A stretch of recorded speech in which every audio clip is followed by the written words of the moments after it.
Hey everyone, the purpose of this video is to discuss PID controller tuning methods. The content of this lecture comes from Chapter 9 of Chemical and Bioprocess Control, the 4th edition by James Riggs.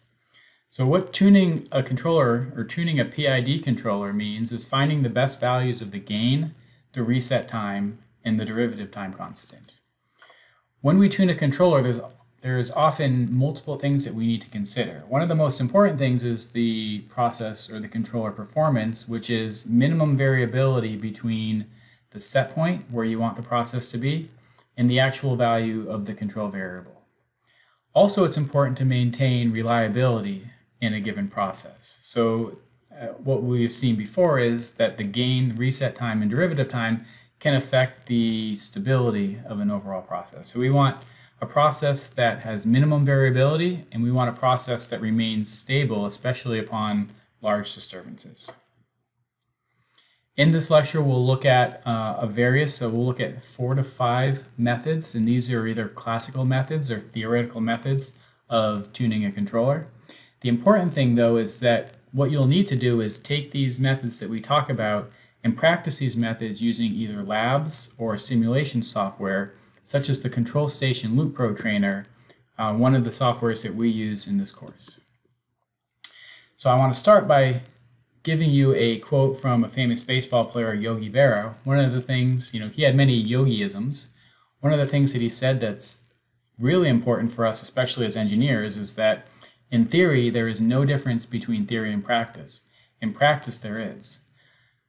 What that means is that you have to get out there and actually do something. You have to look at a controller, you have to change the parameters and see how the parameters affect the performance and tinker around with it to really understand how the PID parameters affect the overall process performance.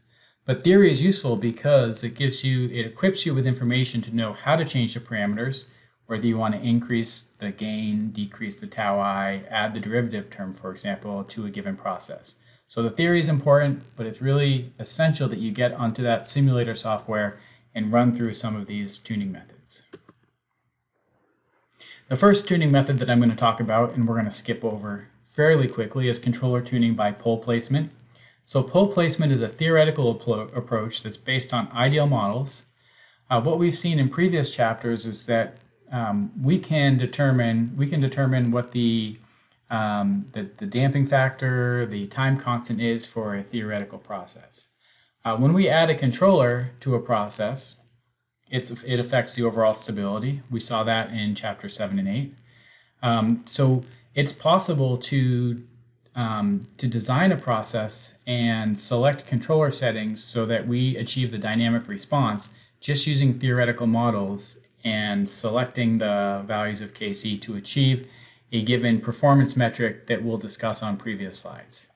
Pole placement is not something that's practical. This is often used in research, but not often or ever really in industrial practice because it's based on simple linear models. And most systems that you'll see in practice are either nonlinear or complex models that we have to approximate using, using other models. All right, so we'll start with what are the best parameters for the PID. What are the best PID parameters for the controller? In order to determine what these are, there's a variety of metrics that we can use. Some common metrics are using statistical process control charts. We can look at how the performance or how the measurements of the control variables change over time and use that to select the right PID parameters. We can tune things for, we can tune a process for a certain decay ratio. So what a decay ratio is it's going to be a measure of how fast the oscillations in the process dampen out. And what we'll see is that this term decay ratio is a measure of the error or the difference between the set point and the sensor value of the given process. Other things we can do is we can minimize settling time of the control variable, so how quickly this settles out on the new steady state value or the new set point that we want to achieve. And then in terms of other than performance, we have reliability. So in some cases, if we expect the process to be exposed to severe disturbances, we'll tune the controller a different way. So we'll make it less aggressive in that the changes to the process don't cause the system to go unstable. And then finally, we want to do things like we want to make sure that our control valve is not going wide open and fully shut or moving all over the place, because this can cause wear in our system components. Okay, so here's an example of a statistical process control chart. So what you can see is that in this case, we're measuring the product composition. So the product composition is measured over various days, and you can see that in some cases, the composition is above the upper limit, right? So there is a purity that's maybe better than we need. In this case, we're essentially wasting money by making a more pure product than is actually desirable. In some cases now you can see that under these conditions, if there's a disturbance, for example, that affects the process, we have a very large change that can occur. So we can see that this product kind of goes out of spec in both directions. So this isn't ideal because we're not achieving the product that we want, and we're paying too much in some cases to achieve a purity. Other different controller settings can create the second chart right here, where we see now that the composition stays between our upper and lower limit of the given process. So we can use this information to evaluate the effect of PID parameters. But you can see in this case, it requires many days in order to assess the performance of the control parameters. Again, this is something that you do in addition to tuning the controller using some of the methods we'll talk about here. Okay, so the CV variability can be measured in a variety of different ways. There's a few measures of error between your set point and your sense value, or where your control variable actually is. So we can do cumulative error statistics. So some of these different methods are integral absolute error. And again, integral absolute error, this is kind of what we would expect it to be. So integral absolute error, I'm going to call this IAE. This is going to be the integral from 0 to infinity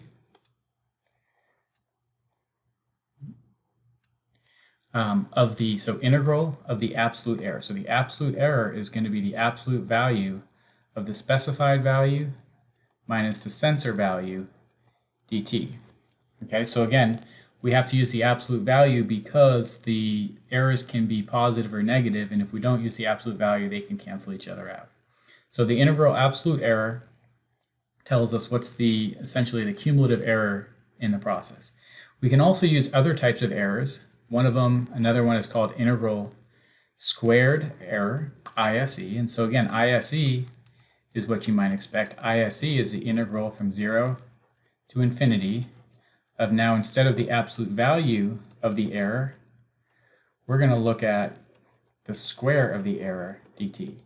Okay, and in using this measure of error, what this measure does is it accounts for larger variations from the set point. So larger deviations from the set point are going to contribute more to the error. So this is going to more heavily weight large errors in the process.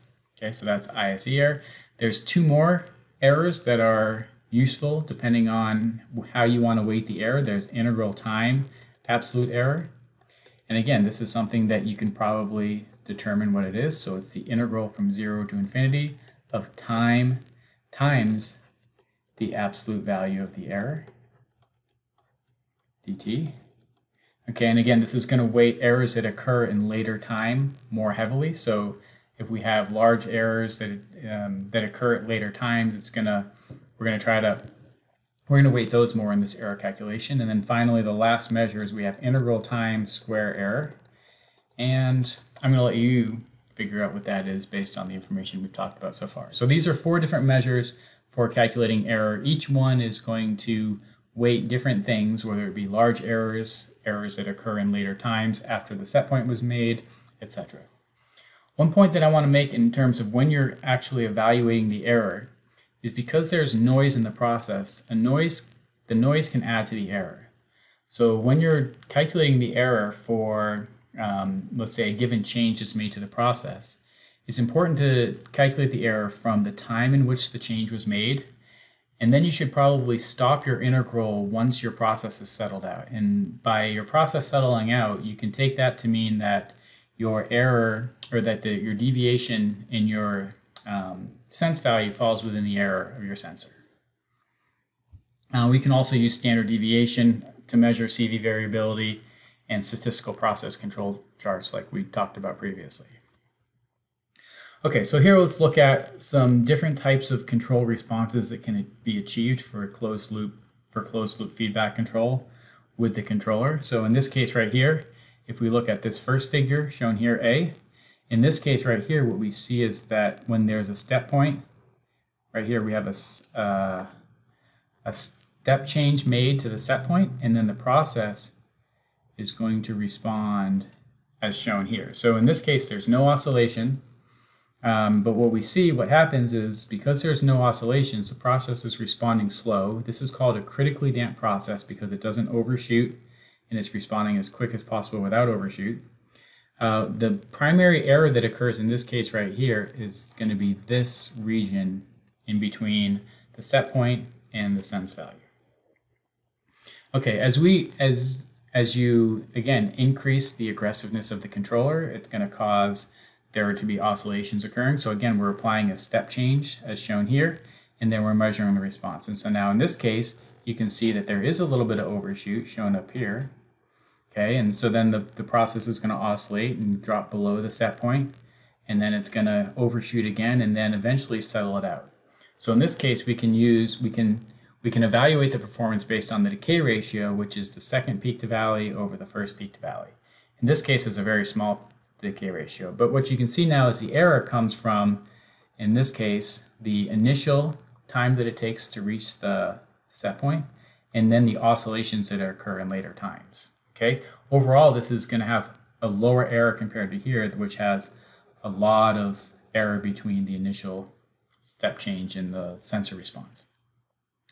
As we further increase the aggressiveness of the controller, we can see again that this error becomes smaller, but now there becomes more error within the oscillations. Okay, so the error is going to be a combination of this initial error of the sense value and the actual set point, and the error that occurs in the oscillation. So you can see that there's likely a minimum that exists in the error as we go from critically damped to ringing, because once we have now continued oscillations, this initial error is small, but now we start to get a lot of error because the oscillations take a long time to go away.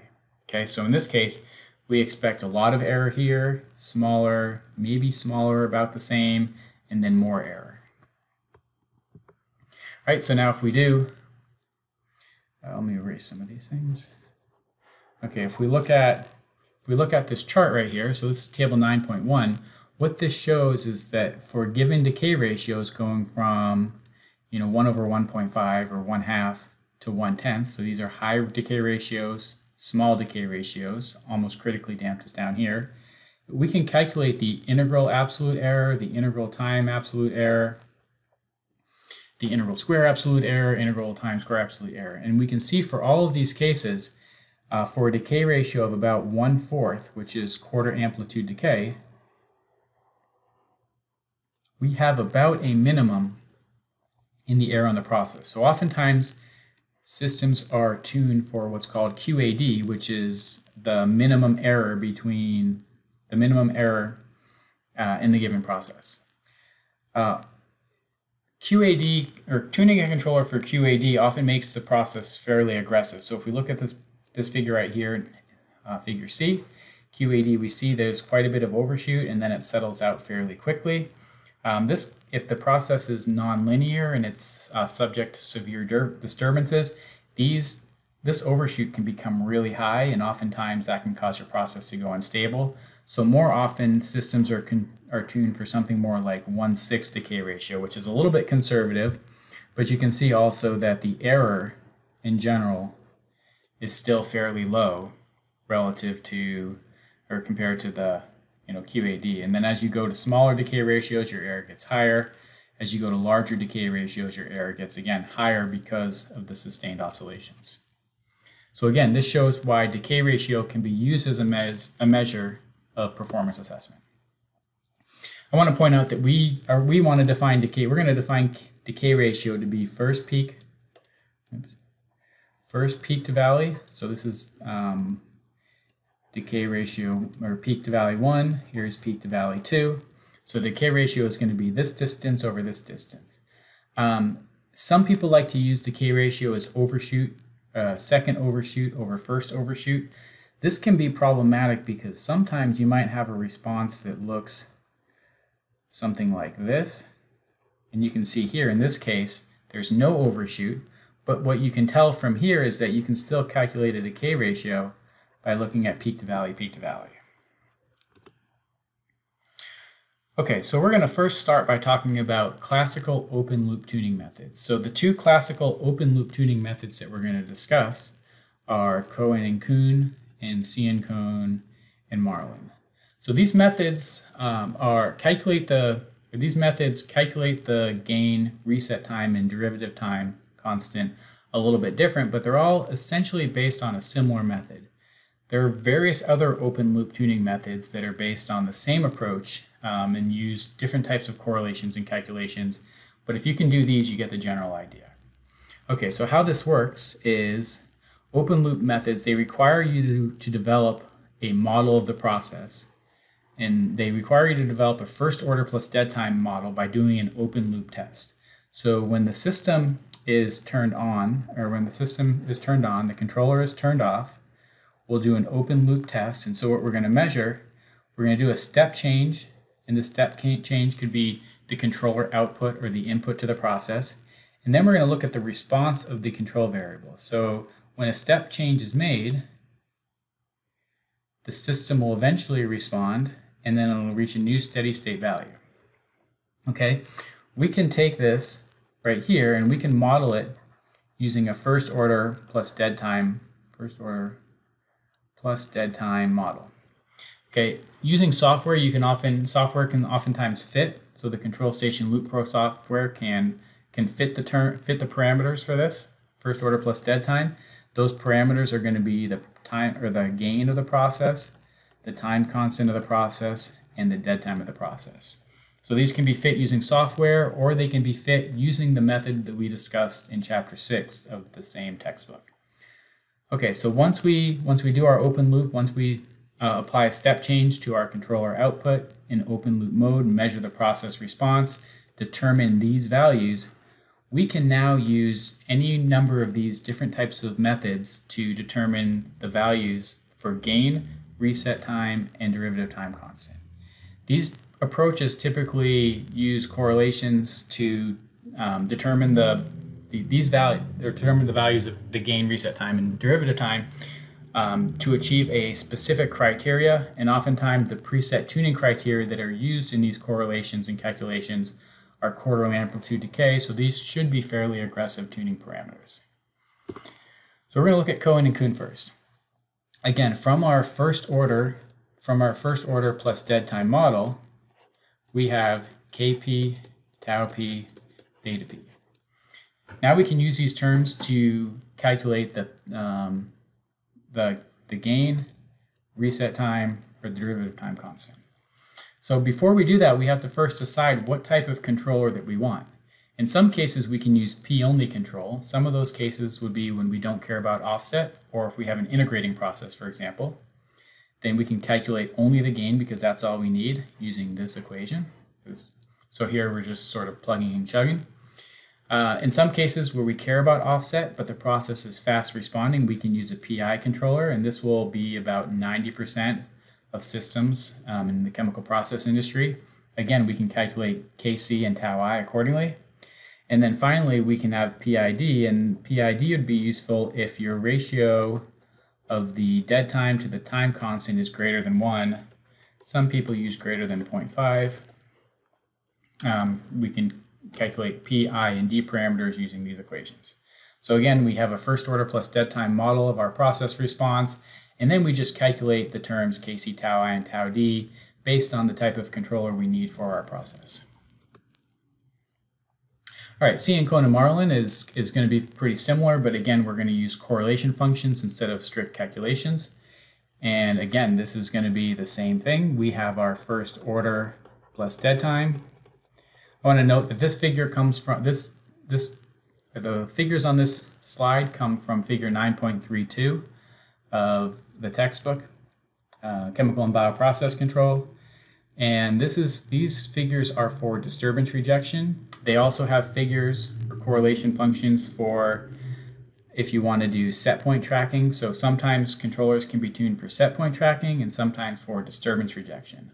Oftentimes controllers are tuned a little bit more conservatively for set point changes because you are expecting sharp changes in your set point because you're actually changing it. For disturbance rejection, oftentimes the disruptions to the process are more slow and gradual, so the controller can be tuned a little bit more aggressively. So this is going to be more aggressive PID parameters. So let's assume for now, just pick some easy values. We calculated theta p of, I'll say 5, tau p of 5, and kp of 2. Okay, so in this case, we first calculate a fractional dead time. So the fractional dead time, if we have 5 or 5 plus 5, that would be 1/2 or 0.5 right here. So we can look at our chart up here. We can read where Kc over Kp intersects 0.5. Read this over, and maybe this is 0.8. So in this case right here, we would know that Kc times Kp equals 0.8. Therefore, Kc equals 0.8 divided by 2, which is 0.4.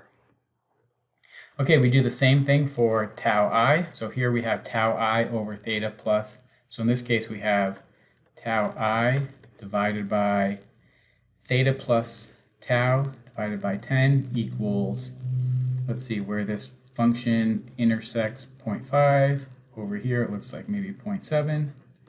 So in this case, we have tau I equals 7. And then if we need the derivative time, we can do the same thing. So this is how we use the Ciancone and Marlin.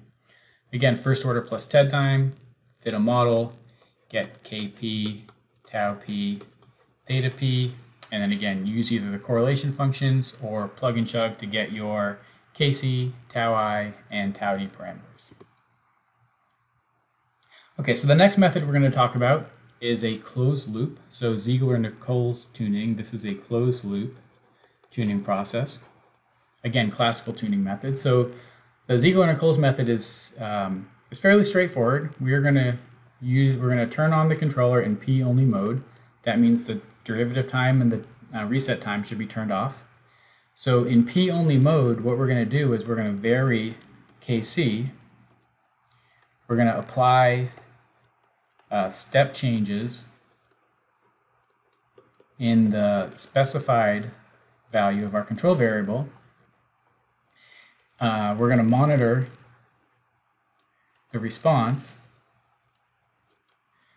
Okay, and so we're going to vary Kc until, so again, we want to vary Kc until we have sustained oscillations. And I'm just going to abbreviate that, sustained oscillations. Okay, so what that means is, initially, if we have a very low value of Kc, we would expect our process to respond that looks something like this, overdamped. Again, as we increase Kc, we get a little bit of overshoot. As we continue to increase Kc, eventually we get to the point where we have these sustained oscillations that are shown by this plot. Okay, once we have the sustained oscillations, okay, we can calculate the ultimate period. That's going to be the distance between two peaks. What I like to do is I like to take at least 3 or 4 periods and take the average so that I can get a better measure of this value Pu. Okay, also in addition to Pu, we also need Ku. And Ku, this Ku right here is this is the value of Kc that gives this sustained oscillations. Okay, so same thing as before, is once we have Kc that gives us sustained oscillations, we calculate the period of oscillation. Now we can just determine, do we need P, Pi, or PID? We talked about these previously. And we can calculate the values of Kc, tau I, and tau d for this given process. That's Ziegler-Nichols, a classical closed-loop tuning method. So the author of the textbook, James Riggs, he gives some recommended tuning approaches, and these are going to be theoretical approaches for fast or slow control loops. So the previous methods are classical. Those methods can give a good approximation of the first start.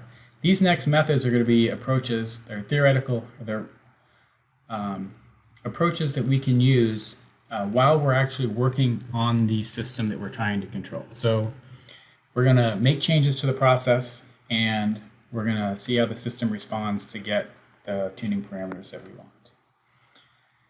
So our general approach right here is we want to select a given tuning criteria. So this could be, for example, 1/6 decay ratio. Could be our tuning parameter. We can apply filtering, so we talked about filtering previously. We can determine whether or not we have a fast or a slow loop. So in a fast loop, that would mean is we can make changes to the process and see the response within a few minutes. A slow loop means that we make a change to the process and it takes a few hours to days for the process to respond entirely. For fast loops, we're going to use what's called field tuning, and field tuning is, maybe it's a fancy name for trial and error. So it's a knowledge-based trial and error approach. So we know how Kc and tau I affect the process, so we vary those accordingly one at a time. And for fast processes, we really only need PI. For slow responding processes, we can use what's called ATV-based tuning method. So ATV-based tuning method is going to be a pretty quick empirical open loop method. And this can be for PI or PID on these processes. So let's first look at the field tuning. So the approach for field tuning is we first want to start by turning off the integral and derivative action. So we have P-only control. We can make an initial estimate for Kc if we have information about the process. Typically, we don't necessarily know what this is, so we can't really do this unless we have data on the process. So you could really just use the value of Kc that's already in the controller, or you can back it down a little bit so that you're starting from a low value. Okay, next we're going to do is we're going to use small set point changes to the process, increase the value of Kc until the tuning criteria is met. So again, this shows right here, we're going to apply, in this case, we're going to apply a step change to the set point because the controller is turned on, we're changing the set point. For small values of Kc, we expect only a little bit of oscillation, right? So definitely not 1/6 tuning ratio here. So as we increase the value of Kc, we expect the oscillations to increase. But because it's P-only control, we are always going to have a little bit of offset, right? So now as we get to our tuning criteria, in this plot right here, C shows about a decay ratio of 1/6. Then we're done with Kc. Okay, then we'll go on to the next step. So now the next step is now we're going to back off on Kc. So because we're at our tuning, as we add reset time is going to affect the oscillation. So we can decrease Kc by 10%. So this right here is just a heuristic. Sometimes we might need to decrease by more. So for example, we might need to back off by 15%, 20%. The goals of this field tuning the controller is we want maximum Kc and we want minimum effect of the reset time on the performance, which really is going to be the highest value of tau I, such that, okay, the main goal, the purpose of the tau I is that oscillations occur around the set point. So that's the objective. Now, if we back off on Kc by 10%, we can make an initial estimate of tau I, or just use the value that's in there. Maybe we can increase tau I a little bit, so there's a lower effect of the integral term. Oftentimes we don't know what tau p is, so we can't do this. Then we're going to reduce the effect of tau I, because again, remember, as we decrease tau I, that's increasing the effect of the integral action until offset is eliminated. The main thing that we need to achieve is elimination of offset. So this shows us after we backed off on Kc, our first guess right here is this curve A, and you notice that the decay ratio is a little bit smaller than previously because we have a lower gain. So here we're going to now decrease tau I until the oscillations, so we can see now the oscillations are occurring around this set point. In these cases, the oscillations are below the set point. We want oscillations to be around the set point and the decay ratio achieved. Okay, the important thing here is that if we have to decrease tau I enough to get the oscillations around the set point, but now our decay ratio is too high, we need to back off on the Kc and then tinker around with the reset time a little bit more, make sure we get the performance that we want. Okay, so if we look at here's general controller performance, we can tell from this plot there's a couple things that are not meeting our criteria. The main thing is oscillations aren't around the set point, so the first thing we know we need to do is I know I need to decrease tau I right here. So I'm going to decrease tau I until my oscillations are around the set point. The second thing we may or may not need to do, depending, because again the decay ratio is small. If the decay ratio is still small when the oscillations are around the set point, we can increase the value of Kc. Okay, the next thing we're going to look at is ATV testing and online tuning. So I want to point out though here, we can do online tuning with any tuning method. Okay, so ATV testing, this is a method to get Kc and tau I, maybe tau D. Online tuning is a method of varying Kc and tau I by the same percentage to make the process more aggressive or more conservative. Okay, so we're going to look at an open loop ATV test. We're going to see what that entails. And this is going to require us to determine the ultimate gain, ultimate period. Then we'll use these values of Ku and Pu to calculate either Zn or TL settings. So Zn or TL settings, these are just Kc, tau I for the given process based on whether we want it to be aggressive or conservative. Okay, so now this third point is going to talk about online tuning. So online tuning is essentially the application of what's called a tuning factor, Ft. So once we know the right ratio of the gain to the reset time, we can change gain and reset time by the same ratio using this tuning factor. So again, we can vary one parameter to make it more aggressive or more conservative. So for example, this will be Kc new. Let's see.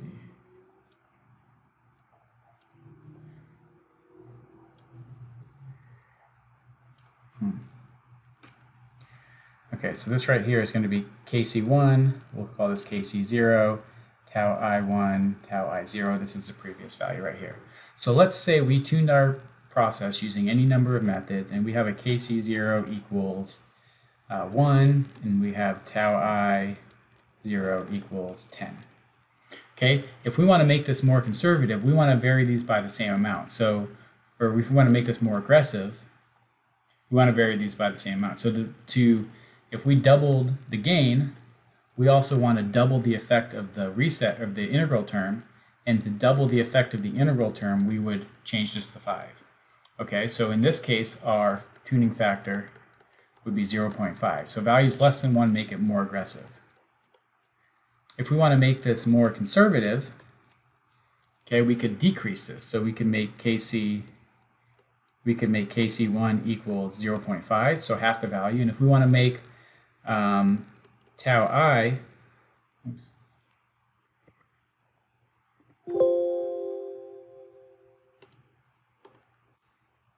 let's see.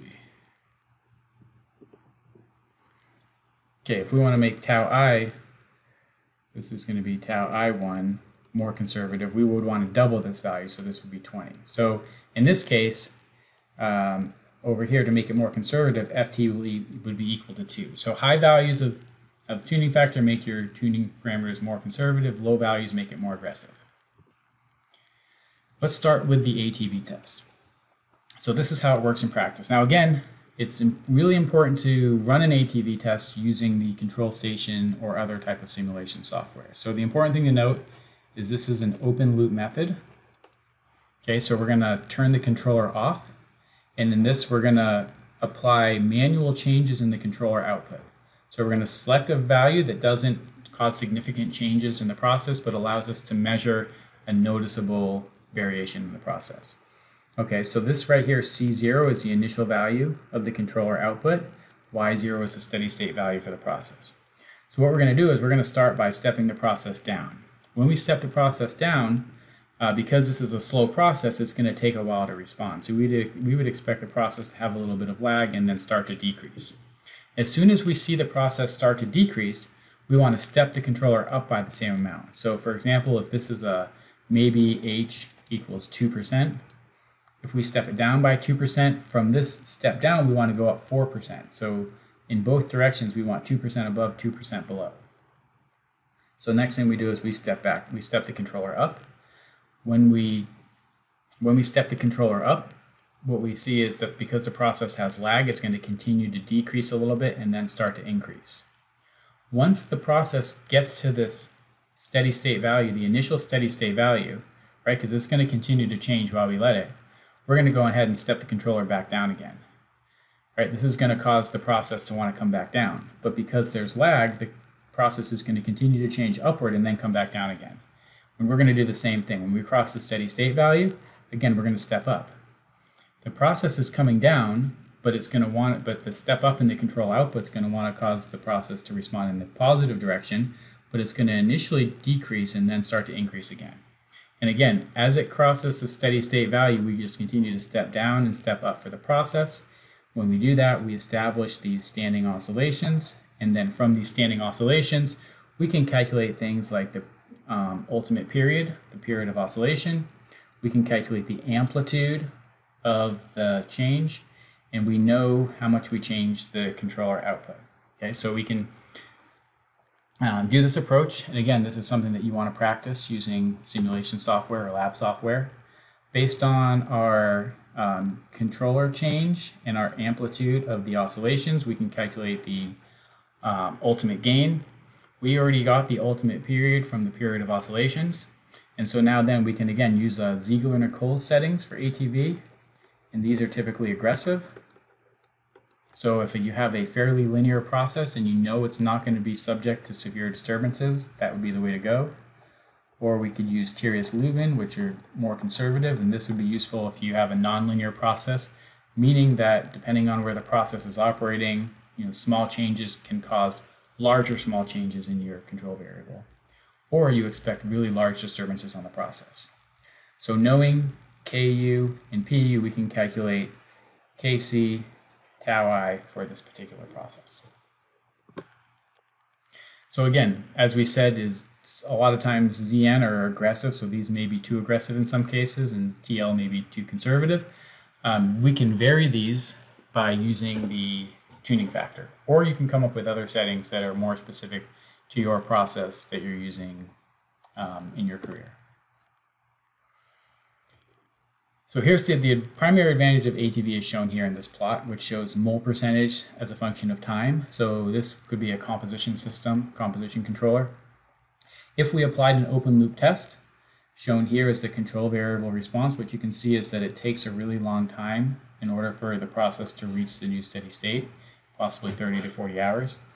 And also you notice is that the process changed quite a bit from its initial value. We can do an ATV test as shown here, and we can tune the controller in a matter of maybe hours rather than days, and also the process doesn't change significantly from its steady state value. So two main advantages of ATV tests: it's faster and you're not disrupting the process as much. Okay, so now again, we want to once we determine Kc and tau I, we can vary these using one parameter, and that one parameter that we can use to vary them is called the tuning factor Ft. So again, we said if we make, so for Ft of less than 1, this makes the process more aggressive, and for Ft greater than 1, this makes the process more conservative. So if we look at this figure right here, it shows the process is tuned using ATV method. And so what this shows is that here's the initial value. So the mole percentage started at around 2. there was a disturbance that affected the process. So something in the process changed and causes your mole percent to start decreasing. When this started decreasing, now your controller measured an error, and your controller caused the process to increase and then steady back out at the target value. Okay, if we increase, and now this isn't quite 1, but if we increase ft to something much greater than 1, we can make it more conservative. And by making it more conservative means that it doesn't change as fast. So again, the disturbance would now cause the process to change by a little bit more. But what we can see now is we don't have any overshoot, and we have small, steady change back to the set point that we want the process to operate at. This might be advantageous if we care about maintaining the process below a certain temperature or composition or something that can degrade the product. Now if we go more aggressive, so ft, a very small value of ft, it can make the process more aggressive. So what that means is that as soon as this change is made, the process responds to get it back to the steady state value pretty quickly. But what can also happen is this can become unstable. It gets back here, but then we start getting these growing oscillations. And these limits are probably based on the controller being wide open and wide closed, and we get this sustained oscillations that's not desirable for the given process. So again, the point here is that we determine the correct ratio of Kc to tau I, and then we can vary those by the same percentage using a tuning factor. Typically, we don't want to vary too far away from 1, or else we can be too slow or we can be unstable. So now if we want to add a derivative term to the PID controller, the general approach for doing this is we can start with an initial guess of tau d of the ultimate period divided by 8. So again, this could be done using field tuning or ATV. Typically, field tuning is for fast processes. So if you're tuning something using a fast process, it's not likely that you need tau d. Still, based on the ratio of the lag time to the time constant, it might be necessary. And if it's necessary using the field tuning method, instead of using the ultimate period, you can just look at the period of oscillation as your initial guess for tau d. Okay, but for the ATV method or other similar methods, this PU is just going to be the period of oscillation, and that'll divided by 8, maybe divided by 10, gives you a good measure of tau d. Typically, less tau d is better, so starting from a small value of tau d could be advantageous.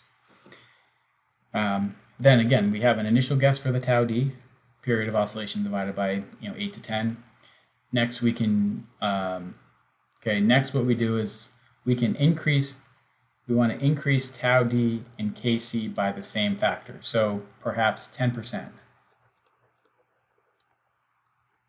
So if Kc equals, let's just say 2, and tau d equals, I'll just pick 1, if what we see here is that the process has a lot of oscillations, we can increase Kc maybe 2.2, increase this to 1.1. We're increasing them both by 10%. Apply the step change and see how the process responds. The main thing we want to make sure is that the manipulative variable, or the control valve, I'm just going to say here, is behaving.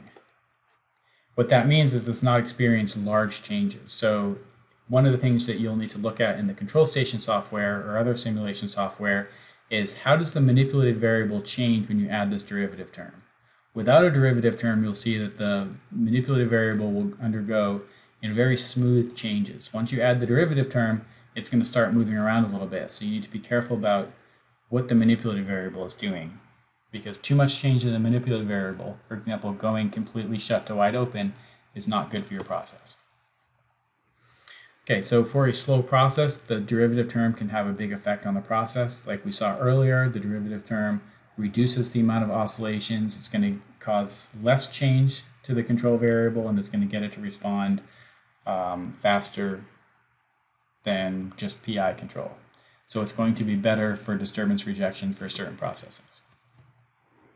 All right, the last tuning methods we're going to look at is maybe a specific method, and so this is called Robbins closed loop tuning. So this was developed by an engineer at Dow Chemical who was tuning controllers for distillation columns. So this is a fairly practical method. It's sort of like field tuning method, but it's very specific to the specific process. Okay, and again, you'll see various methods that look like variations of those we've discussed here. Could look like Robbins' method, or could be a little bit different. But in general, the approach is to determine the value of Kc and tau I independent of each other to achieve the tuning criteria that you want to get. First step is to record the values of Kc and tau I. So this is a fairly fast process, no derivative term. If there is a derivative term, turn that off. Take the initial value of tau I and multiply it by 10. That's going to reduce the effect of the integral action on the process. So we're looking at primarily PID control, or primarily PI control, but the integral term is doing something. Okay, so the next thing we want to do with the derivative, or with the primarily proportional action, is we want to step up a bit in the set point, record the peak to valley difference as a percentage of the step size. So for example, if we step up by 2% in the set point, we monitor how much the process changes, the first peak to valley difference as a percentage of that set point change that we make. And then we want to step back down and do the same thing. Okay, so what we're going to do here is we're going to adjust the value of Kc until we achieve this criteria. What we want is the first peak to valley to be 16% of the step size. Once we vary the Kc to get the first peak to valley to be 16% of the step size, this is going to be the optimal value of the Kc, right? And so at this point, we're pretty much done, because also we want to note the time to reach the first peak once the step point was changed, and this is going to be the Robbins response time. This is going to be the time from when the step point was changed to the first peak. This Robbins response time is going to be our tau I. So now we have our Kc and our tau I from the Robbins response time, and then we can fine-tune the controller as needed. That's all. Okay, we want to point out here is that it's really one thing that to achieve good control, it's important to get overshoot. So if you can't get overshoot without exceeding 16% peak to valley, you want to increase the amount of reset time. You want to increase the amount of integral action, or decrease the tau I and try again. Okay, so for example, if you apply a set point change and maybe you get a first peak to valley is 16% of the step change, but you can't get any overshoot, what we'll want to do is we want to cut tau I in half. When we cut tau I in half, it makes the process more aggressive.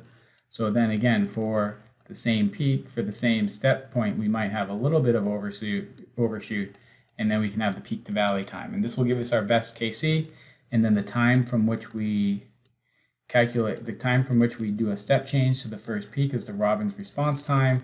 This is tau I, probably decrease tau I to get that Robbins response time, check the controller performance, and then fine-tune the values as needed. So that's the Robbins method, specific for distillation columns from Dow Chemical. Okay, the last few slides we're going to talk a little bit about controller reliability. So in addition to controlling or to tuning a controller for performance, everything we did so far was based on decay ratio. Decay ratio is a measure of error between the set point and the control variable value. We also need our controller to be reliable. So we want it to be stable and operate with acceptable performance in the face of the worst possible disturbance. So if you expect, let's say large changes of flow, temperature, etc. to come into your process, you want to make sure your process isn't too aggressive such that those disturbances cause your process to become unstable. Okay, so for ideal controller reliability, so for an ideal process which is linear, we would expect that, again, so here for disturbance in an ideal process, so here's our initial value. If the disturbance is small and our process is ideal, that means the changes are linear.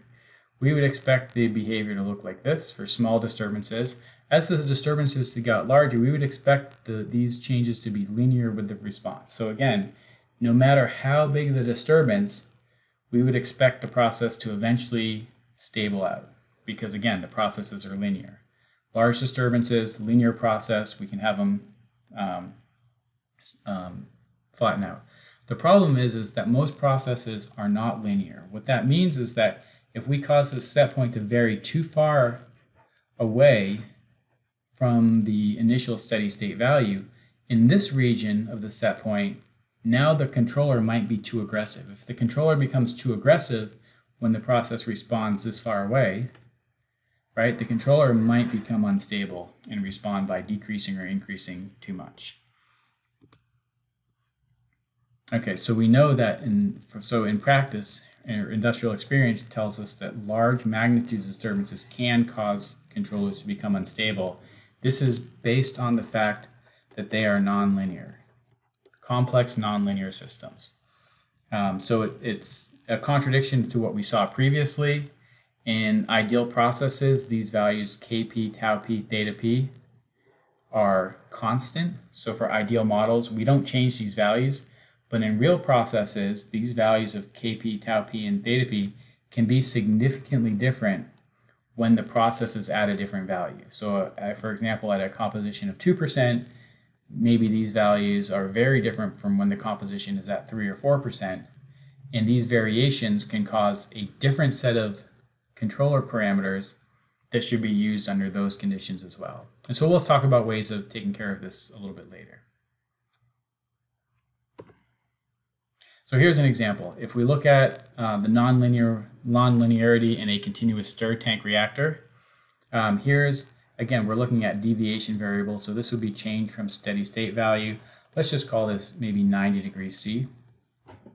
If we're at a certain temperature and we see a change in the inlet composition, so if the inlet composition or inlet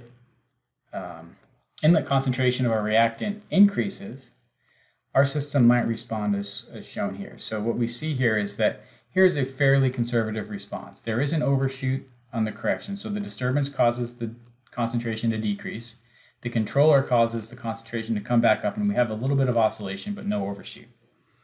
However, if the inlet concentration decreased, in this case, what this shows is now we see a lot of ringing in the response. So what this means is that the optimal values of Kc tau I and tau t are different in these two cases. In this case, they're conservative, in this case, the current values would be conservative. In this case, the current values would be too aggressive.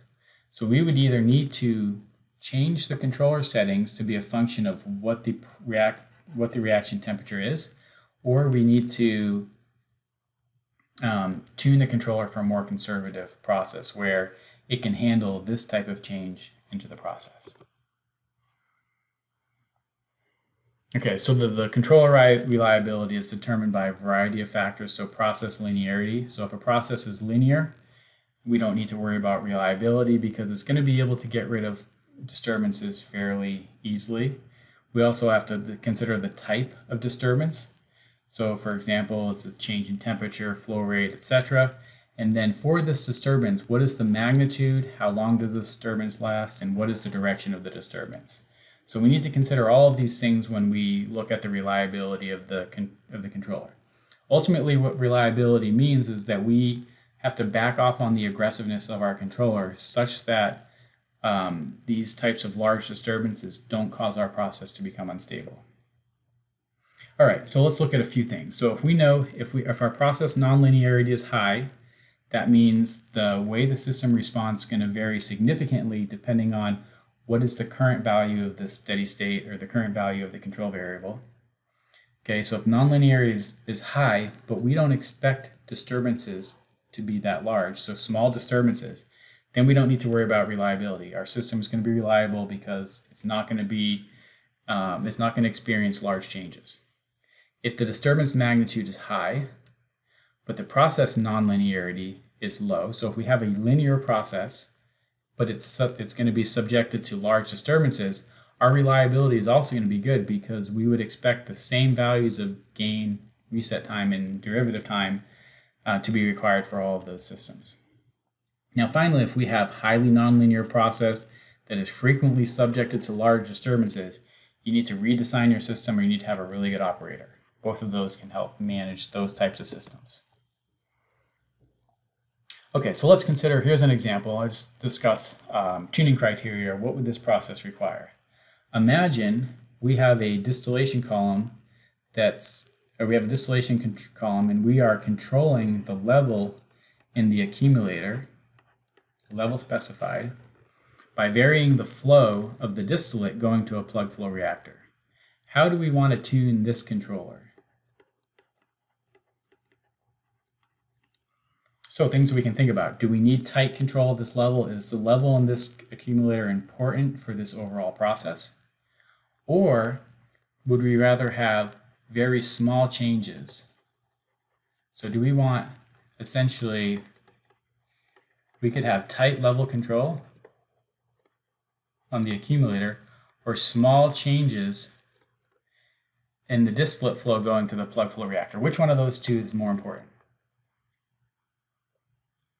We don't really care about the level here. We just want to make sure that the accumulator doesn't empty out all the way or fill up all the way, such that it's affecting the reflux ratio back to the column. So that's the point of the level controller on here. What we care about is we care about small, steady changes to the plug flow reactor, because we know the flow rate can have a big effect on the reactor performance. So ideally, we want very small and gradual changes to the reactor, such that the reactor controls can make sure the system is operating how it wants to be, because ultimately this is what's important: the composition coming out of the reactor, the performance of the reactor. So we would have, for this LC tuning, we would want this to be tuned fairly conservatively. So small, gradual changes. We don't care about tight control over the level. Okay, so for tuning criteria selection procedure, it's based on the overall process objective. So again, if you're tuning the controller on the accumulator, it doesn't matter your error between your set point and your sensor value. You care about your overall process objective. So you can sacrifice tight control because other things are more important. If the control loop is more aggressive than required to meet the overall process objectives, you can back off on the performance. And this will help with reliability, but it will also help with small changes, and it'll allow your main process to achieve the objectives that you need to achieve.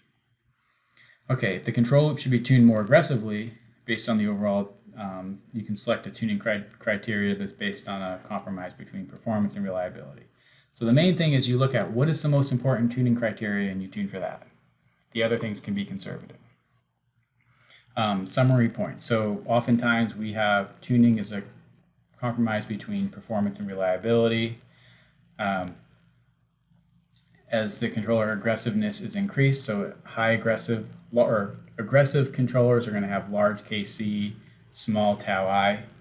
The response is going to change. So as we make the process more aggressive, we're going to go from underdamped or overdamped to critically damped, which is still no oscillations, to oscillatory ringing, sustained oscillations, to unstable. So again, as we're going to go through this process as we do things like increased KC or decreased tau I.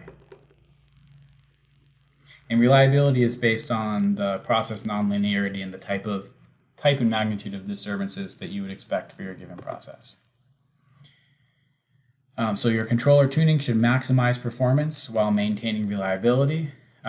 Classical methods that we looked at some classical open loop tuning methods. They require a lot of time, but they can give you a good preset tuning criteria.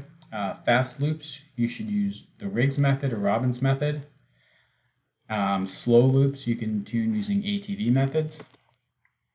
And then a few other things. One thing that's very, very, very important. When you're tuning your controller and you're making changes, it's very important to document what you're doing. Document changes, or else whatever you're doing is going to become useless.